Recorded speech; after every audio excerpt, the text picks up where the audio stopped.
Seeing as I have the extra time to put in this video, I just decided to add, myself getting TM23 from Jasmine, since, again, I had the time. Alright then. Now that that's done, it's time for the formal introduction. Hey guys, this is the Great Lugia. Welcome to Pokemon Silver version, the go-through part 30. And I went ahead and got to Ekrutik off screen, and it's night out, yes. Anyways, now that I have Iron Tail, I'm going to teach it to someone. Seeing as Tauros is going to be my main physical attacker throughout this game, it would probably be best to teach Iron Tail to it. And, I know it's not the most accurate move, but it does have like 100 base power, and it's good against something like a rock type, if I'm ever caught in that situation. Anyways, now we are on Route... Actually, I forget the name of this route. I'll post it in the animation. Or, not the animation. I forget, whatever you call it. The annotation, I think? Or whatever. Anyways, I decided not to set up repels here because, oh, it's just 2 small water patches you have to go through. Oh, but no, I run into a Goldeen. I'm just running. And here, someone's going to say to cut down there and be able to find Suicune, but no, this is not Silver, this is Crystal. Bad. If you thought that, you are stupid. Not trying to be mean, I'm just stating the obvious. And of course, another wild Pokemon, and it's also a Goldeen. Hooray! We're only 1 minute 42 seconds into the video, and it's already getting repetitive. So yeah, here are all the trainers for the route. Here's the first trainer. He is a fisherman, and he only has 1 Pokemon, a Quillfish. Actually, now I'm pretty sure. This is Route 42, isn't it? Yeah, no. Actually, yeah, now I'm pretty sure it's Route 42, because the Whirl Island's Route's 41. So this is probably 42. Yeah, I'm pretty sure now this is Route 42. Anyways, Quillfish is just using Harden, but that won't save it from another Body Slam, killing it. Because Lapras is just that cool, and Quillfish is just that underleveled for this point in the game. I do wish the trainers were at least at, like, level 20. On the bright side, though, it makes it easier for my lower-leveled Pokemon to get to... Well, I got tongue-tied there. To get leveled up, or... That doesn't make sense either! To level up! And get experience. There! Anyways, here's another trainer. This guy has a Nidorina, level 16. I mean, I'm almost at the 8th... Well, I'm not almost there. I'm like... I just beat the 6th gym, but the Pokemon here are only level 16. I mean, I know you can get here after beating Morty, but his highest leveled Pokemon was 25. You'd expect Pokemon at least in the 20s now. Yeah, whatever. Actually, now that I think about it, I just realized I forgot to do something in those other videos. I'll probably do that in an episode or two. Don't feel like doing it right now. I'll definitely get to it, though. Some of you, actually most of you, probably don't have any clue what it means, and I keep getting stopped by, like, interrupted by myself thinking. I know it's weird, but that's how I think.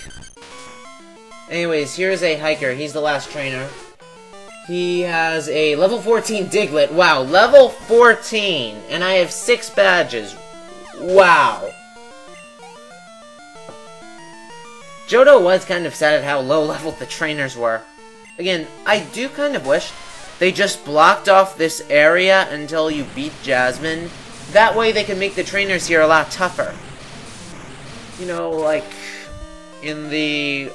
At least in the 20s. It would be nice if it would be 25 or above. The strongest trainers I've been battling are like the ones in like Union Cave. And I mean the Union Cave, you know, like with that Kangaskhan, the Marowak and such. Those guys are way tougher than this. These are just 1-KO fodder. And I'm not sure if that line exists or not line, that title 1-KO fodder, but if not, I just invented it. Anyways, that hiker's been defeated. He's the last trainer on this route. Now I'm just going to go ahead and... We are in Mahogany Town now. So now that we're in Mahogany Town, note that that guy over there is going to block your path. There's also a fat guy standing in front of the gym, so you can't head to Blackthorn City and you can't do the gym. Which means all you can do is go north to the Lake of Rage. And I'm gonna heal up, not because of HP or status conditions or anything like that, just because I want to heal up Surf and Body Slam's power points for Lapras. So yeah, just going to the north now, and up here we will be at, I think, Route 43. If that route before was Route 42, this is definitely 43. And I'm pretty sure that the route that leads to Ice Path is Route 44, so I think I'm thinking right. So here's the first trainer on this route. There are a lot of trainers here. And like all the others, he doesn't even have Pokemon that are in the 20s. Level 17, I mean, come on. The second gym leader in Kanto was stronger than this. Ugh. And I just hit, like, something on my desk by accident. It's like a loose handle for the drawer or whatever. Anyways, the second Pokemon, a Zubat. This is, like, the one thing I don't really like about Gold, Silver, and Crystal so much. The trainers are, like, really low-leveled this late in the game. Granted, it is to, you know, fit in Kanto, because that's also the reason Johto's shorter than other regions. It's because, again, Kanto. Granted, by the time you reach the Elite Four, the trainers get a lot tougher. I mean, there's, like, gonna be a huge level jump soon. Particularly once we reach Blackthorn City Gym. But that still won't be for quite a while. Maybe, again, this is the farthest I've recorded, because I record then narrate, like, immediately after. I'm guessing it should be sometime, probably not next week, probably the week after. Anyways, here's a trainer, and you'll notice there's a Pokeball there, and I went up to that other side just to show you that building. Basically, unless you want to lose your money to a few rockets, do not go in there. Just go along the side, there are trainers here, it's free, you know, stuff like that.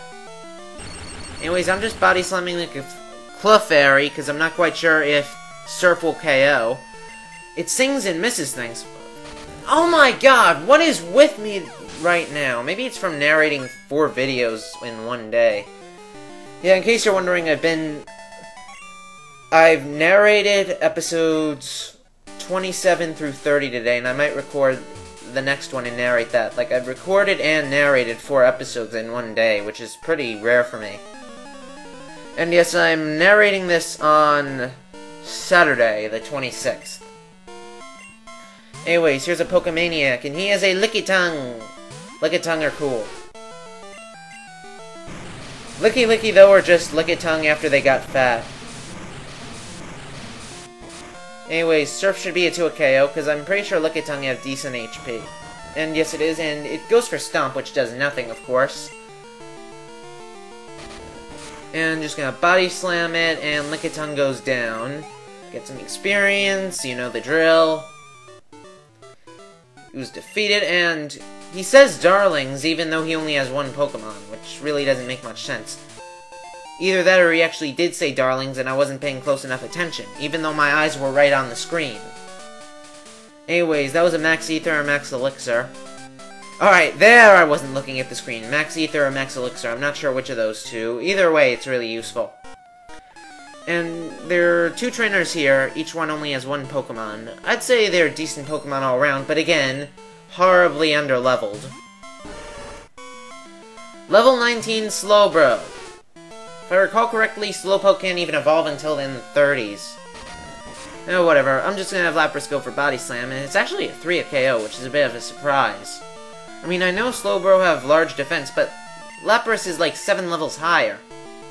And it's just Water Gunning, which does nothing, of course. I Body Slam, and I get Parahacks, even though it doesn't really matter. Granted, I'm never gonna complain about Parahacks unless I want to use Sing on something. Anyways, Body Slam again. Slowbro goes down and dies. And yeah, Pokemaniac Ben has been defeated. How could you do this to me? Because I'm just that cool. And anyways, here's another trainer, and last trainer of this episode, and he's talking about how Mike called his Pokemon a weakling. Well, let's see if it's weak or not. Anyways, he has a Nidoking. It's really underleveled, but that's certainly not a weak Pokemon. I mean, Mike, are you an idiot? It's a freaking Nidoking. How is that weak? Again, I agree with the levels, but the Pokemon itself is awesome. Nidoking is like one of the coolest Pokemon ever. It's not one of my favorite Pokemon overall, though it probably is one of my favorite first-gen Pokemon. Anyways, that's the last battle for this episode. I will see you tomorrow.